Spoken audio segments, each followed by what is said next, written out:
perspectives to document it in a way that anyone who comes to Canada uh, knows specifically the things they are supposed to do to integrate as soon as possible uh, by following this process. So I'm sure many of you guys who are in supply chain knows that there is process to everything.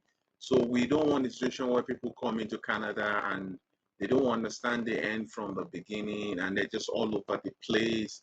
Eventually, it leads to frustrations and where they just give up.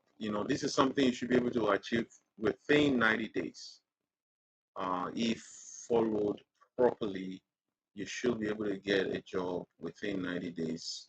It's something that we have proven over time, having worked with our colleagues, especially those who have experience from our home, and you also have certifications, industry certification. And, yeah, we'll get to a point where I would go further into why this is the case, but we just need to understand that if we are going to be successful either in our job search, in career advancement, professional development, or whatever it is, um, networking is actually the cornerstone for your success.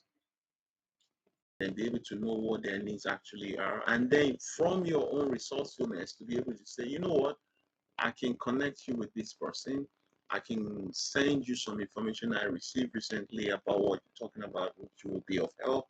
There are several ways, depending on your value proposition, right? So networking is about adding value to your connections and nurturing relationship with new contacts in your target company, especially for job search.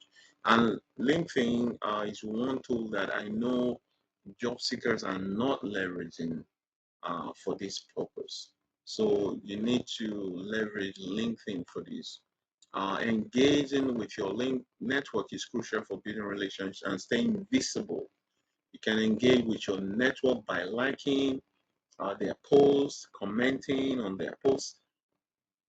So earlier I talked about adding value. These are ways you can add value on LinkedIn even before requesting to connect with somebody. You can go on their page, review their profile, look at maybe some of the posts that they probably have shared in the past. You can see the posts, you can see maybe comments, and you can like and you can share, you can repost even before reaching out to connect with them. And this will go a long way in improving your results when it comes to engaging with people. You can see other points here, congratulating them on their milestones, asking for feedback or advice. So all of this you can actually do to build rapport in advance before reaching out to them and introducing yourself, which they won't say, I haven't seen this person before. You see, you want to try to reduce so networking as a job search strategy in the short term increases your job opportunity, but it's a long-term game for your career roadmap. So even if you're currently employed, these are the things that will help you to get ahead, even as somebody who is already hired in your professional career.